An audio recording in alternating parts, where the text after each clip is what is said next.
Hello everyone, সবাই কেমন আছো? আশা করি অনেক ভালো আছো আর আমি অনেক ভালো আছি। আজ ছিল জন্মাষ্টমী, মানে গোপালের জন্মদিন। আমার ভিডিওটা দিতে একটু লেটই হয়ে গেল। সকালবেলা স্নান করে নিয়ে আলপনা দিয়ে নিয়ে গোপালকে ঘুম থেকে তুলে দিলাম।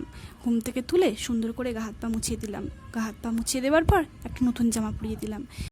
নতুন জামা কাপড় পরিয়ে দিয়ে গোপুসোনাকে একটু সাজিয়ে দিলাম, হাড় মোটুক বাঁশি এই সমস্ত কিছু দিয়ে। আর এরই ফাঁকে আমি যেহেতু স্নান করে সমস্ত কাজ করছিলাম, সেই জন্য পুজোটাও সেরে ফেললাম, বসিয়ে দিলাম তার সিংহাসনে। তারপরে আমি সকালবেলা ব্রেকফাস্ট মানে গোপুকে খেতেও দিয়ে দিলাম। নতুন জামা কাপড় পরিয়ে সুন্দর করে সাজিয়ে বসিয়ে দিয়েছিলাম তার সিংহাসনে। আর আমার ডেকোরেশনও প্রায় কমপ্লিট হয়ে গিয়েছিল। আর এটা ছিল গোপালের বিছানা। কেমন লাগছে তোমরা অবশ্যই কমেন্টে জানিও। আর এখানে লুচি ভাজা হচ্ছিল, যেহেতু সেদিনকে সবাই বাড়িতে নিরামিষ আর শুকনো খাবার খেয়েছিল। তারপরেই এখানে আলু ভাজা, বেগুন ভাজা এই সমস্ত কিছু হচ্ছিল ভোগের জন্য।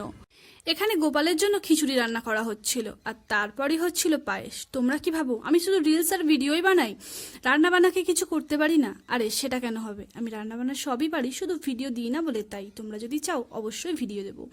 তারপরে এখানে তাল ছড়া হচ্ছিল, আর তাল মানে হচ্ছে তালের বড়ার জন্য। বসে পড়েছিলাম নাড়ু বানাতে, আর তারপরেই বানাচ্ছিলাম ভাজা পিঠে। তোমরা দেখে বলো তো ঠিকঠাক হচ্ছে কি? যাই হোক, কমেন্টে জানিও কিন্তু। এই দেখো, এটাকে বলা হয় নারকেলের ছাই। যখন এটাকে ঝুড়ো ঝুড়ো অবস্থায় রাখা হয় তখন তাকে নারকেলের ছাই বলে। আবার যদি এটাকে আমরা গোল গোল করে গোলা পাকিয়ে দিই, সেটাই হয়ে যায় নারকেল নাড়ু।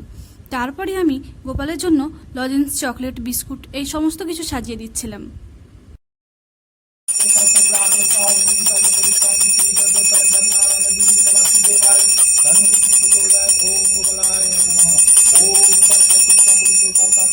তালের বড়া, পিঠে, ডাব, পাঁচ কড়াই ভাজা, খিচুড়ি, চাটনি, পাঁপড়, মিষ্টি, পায়েস, লুচি, আলুর দম সবই ছিল গোপালের জন্য। আর পুজো শেষে আমি এখানে পরিষ্কার করে নিচ্ছিলাম। তারপর আমার তো সেজে গুজে ভিডিও করা হয়নি, কারণ আমি সময়ই পাইনি। যাই হোক, ছবিতেই তোমরা দেখে নিও। যাই হোক, তারপরে গোপালকে হাত মুখ ধুয়ে পরিষ্কার পরিচ্ছন্ন করে শুয়ে দিলাম তার বিছানায়। তারপরে দিয়ে দিলাম তার খাবার। রাত্রিবেলা যদি উঠে খিদে পায় তো উঠে খেয়ে নেবে। গুড নাইট জেনে দিলাম, আর দিলাম মোমবাতি জেলে। যাই হোক, আজকের ভিডিওটা এই পর্যন্তই। ভালো লাগে লাইক, কমেন্ট, শেয়ার করে দিল। টাটা।